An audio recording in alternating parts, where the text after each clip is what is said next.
Assalamualaikum warahmatullahi wabarakatuh. Jadi, selamat datang berjumpa kembali di channel RL Official. Dalam video kita kali ini kita akan sedikit membahas mengenai agama yang ada di bangsa Nusantara di masa lalu. Rujukannya itu dari buku Atlas Wali Songo, hasil karya dari Agus Sunyoto. Langsung kita simak materi yang secara ringkas akan kita paparkan.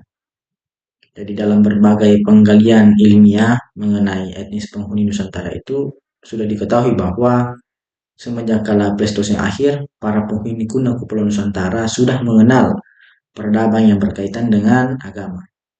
Hal ini dibuktikan dengan ditemukannya berbagai jenis batuan purba hasil budaya yang kurang lebih seperti dolmen, yupa, salak pagus, dan punan berunda.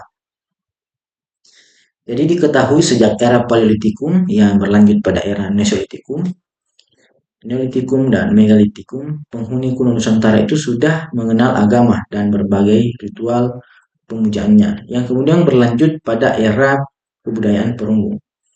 Nah, dari berbagai benda kuno berbahan perunggu hasil galian dapat diketahui adanya alat-alat yang digunakan sebagai sarana pemujaan, termasuk alat-alat yang berhubungan dengan sistem penguburan mayat. Semua aktivitas ekonomi dalam budaya penghuni Nusantara sejak zaman batu sampai zaman logam itu menunjuk pada tanda-tanda adanya hubungan integral antara kebudayaan dengan sebuah agama. Untuk menggambarkan secara umum kepercayaan-kepercayaan yang paling kuno yang dianut dan seringkali tampak di daerah Nusantara ini seringkali disebut dengan istilah animisme. Nah, yang dimaksud pada masa dahulu penduduk India, Indochina, Indonesia, Tiongkok Selatan percaya kepada ruh yang ada dalam segala benda dan segala tempat. Ruh yang lepas dari raganya, hantu-hantu penunggu air dan hutan, dan mereka juga percaya ada orang-orang tertentu yang berkedaulatan sakti untuk memanggil ruh-ruh atau mengusirnya. Keberadaan ruh di mana-mana adalah sebagian saja dari agama kuno yang dipelajari. Sedangkan sebagian yang lain merupakan keyakinan bahwa perbuatan-perbuatan yang cocok memungkinkan memanggil, mendamaikan, atau mengusirnya. Agama kuno yang tersebar luas dari India, Indochina, Indonesia, Tiongkok Selatan hingga pulau-pulau Pasifik ini merupakan sebuah agama yang disebut Primus sebagai animisme. Pada dasarnya merupakan sebuah agama kuno penduduk Nusantara yang di Pulau Jawa itu sendiri dikenal dengan sebutan Kapitayan, yaitu agama kuno yang tumbuh dan berkembang di Nusantara semenjak berkembangnya kebudayaan kala Paleolitikum, Mesolitikum, Neolitikum, Megalitikum yang kemudian berlanjut pada kala perunggu dan besi. Jadi berarti semenjak ras Proto-Melanesia keturunan Homo erectus menghuni Asia Tenggara dan pulau-pulau Nusantara sampai kedatangan ras Austronesia keturunan Homo sapiens di Asia Tenggara sudah mengenal agama tersebut, yaitu agama yang dianut dan dijalankan turun-temurun oleh keturunan mereka, yaitu ras Australo-Melanesia dan kemudian mempengaruhi ras Proto-Melayu dan ras Detro-Melayu jauh sebelum pengaruh kebudayaan Indus dan kebudayaan Cina datang pada awal abad Masehi. Dalam konteks agama angin muson, agama kuno yang disebut Kapitayan ini merupakan agama yang dianut penghuni Nusantara, yang menurut cerita kuno adalah agama purbakala yang dianut oleh penghuni lama Pulau Jawa berkulit hitam atau ras Proto-Melanesia, keturunan Wajakensis. Dalam kepenganut Kapitayan di Jawa, leluhur yang awal sekali dikenal sebagai penganjur Kapitayan adalah tokoh mitologis Dang Hyang Semar, putra Sang Hyang Wungkuhan, keturunan Sang Hyang Ismaya. Nah, menurut cerita, negeri asal dari Dang Hyang Semar adalah Lemuria atau Ceuta Dipa, benua yang tenggelam akibat banjir besar yang menyebabkan Dayang Semar dan kaumnya mengungsi ke Pulau Jawa. Secara sederhana, Kapitaya ini digambarkan sebagai suatu ajaran keyakinan yang memuja sembahan utama yang disebut Sang Hyang Taya, yang bermakna hampa, kosong, suung atau awang uwung. Taya bermakna yang absolut, yang tidak bisa dipikir dan dibayang-bayangkan, tidak bisa didekati dengan panca indera.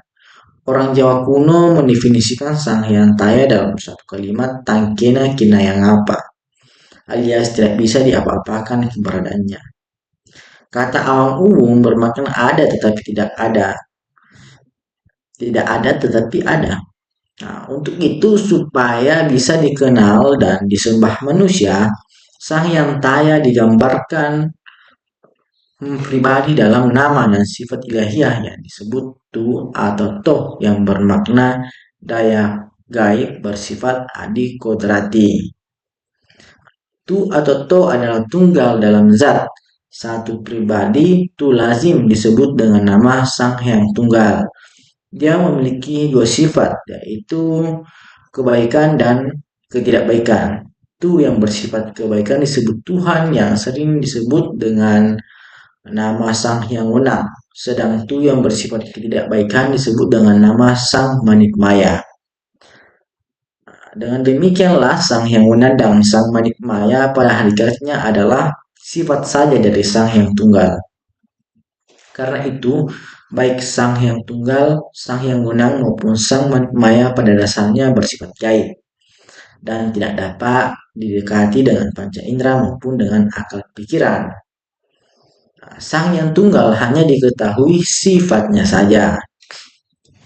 Karena Sang Hyang Tunggal dengan dua sifat utama itu bersifat gaib, untuk memujanya dibutuhkan sarana dan prasarana yang bisa didekati dengan panca indera dan alam pikiran manusia. Demikianlah di dalam ajaran Kapitayan dikenal keyakinan yang menyatakan bahwa kekuatan gaib dari Sang Hyang Taya yang pribadi yang disebut tu atau to itu tersembunyi di dalam segala sesuatu yang memiliki nama berkait dengan kata tu atau to.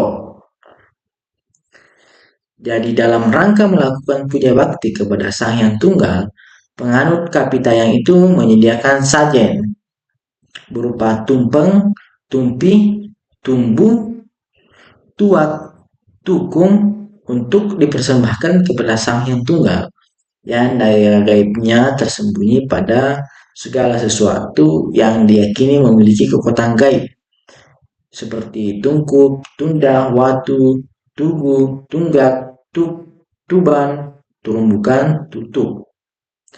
Para pengamat Kapitayang yang punya maksud melakukan tujuh atau tenung atau keperluan lain yang mendesak akan memuja Sang Hyang Tunggal dengan persembahan khusus yang disebut dengan tumbal. Berbeda dengan pemujaan terhadap Sang Hyang Tunggal yang dilakukan masyarakat awam dengan persembahan sesajen-sesajen di tempat-tempat keramat, untuk beribadah menyembah Sang Hyang Tunggal ini secara langsung atau Sang Hyang Taya ini, amalia yang lazim dijalankan itu pada amalia yang lazim dijalankan oleh rohaniawan Kapitawayang itu berlangsung di suatu tempat bernama Sanggar, yaitu bangunan persegi 4 beratap tumpang tindih dengan tutup atau lubang ceruk di dinding sebagai lambang kehampaan Sang Hyang Taya. Dalam bersembahyang menyembah Sang Hyang Taya di Sanggar itu, para rohaniawan Kapitayan mengikuti aturan tertentu. Ya, mulai sang rohaniawan yang sembahyang melakukan tulajak atau berdiri tegak menghadap ke tutup. Dengan posisi kedua tangan itu diangkat ke atas, menghadirkan Sang Hyang Taya di dalam hati. Setelah merasa Sang Hyang Taya ini bersemayam di dalam hati, kemudian kedua tangan itu diturunkan dan didekapkan ke dada. Didekapkan di dalam dada, tepat di hati, tepat pada posisi hati. Posisi ini disebut dengan swadikap, yakni memegang keakuan diri pribadi. Proses tulajak ini dilakukan dengan tempo relatif lama. Setelah itu, sembahyang dilanjutkan dengan posisi tungkul atau membungkuk memandang ke bawah yang juga dilakukan dalam tempo relatif lama. Lalu kemudian melakukan posisi tulumpak atau bersimpu dengan kedua tumit diluki. Yang terakhir dilakukan posisi tondam bersujud seperti bayi dalam perut ibunya.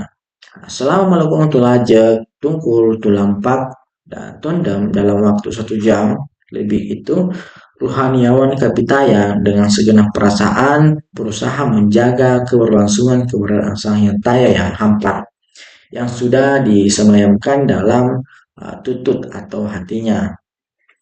Jadi seorang hamba pemuja Sang Hyang Taya yang dianggap saleh akan dikaruniai kekuatan gaib yang bersifat positif atau tua, yang bersifat negatif atau tulah. Mereka yang sudah dikarunia tua dan tulah itulah yang dianggap berhak untuk menjadi pemimpin masyarakat. Mereka itu digelari sebutan ratu atau datu. Nah, dalam keyakinan kepercayaan ini, para ratu atau datu yang sudah dikaruniai tuah dan tulah, gerak-gerik kehidupannya akan ditandai oleh pi, yakni kekuatan rahasia ilahi dari Sang Hyang Taya yang tersembunyi. Itu sebabnya ratu atau datu menyebut diri dengan kata ganti diri pinakahulu. Jika berbicara itu disebut dengan pidato, jika mendengar disebut piharsa, ketika mengajar disebut piulang, jika memberi petua disebut pitutur, jika memberi petunjuk disebut pituduh, jika menghukum disebut pidana, jika memberi keteguhan disebut piandal, jika menyediakan sajen untuk arwah leluhur disebut pita puja, yang lazimnya berupa pindah, pinang, pitik, pindodaka kriya, pisang. Nah, jika memancarkan kekuatan wibawa tersebut, pideksa. Jika mereka meninggal di dunia disebut pitara.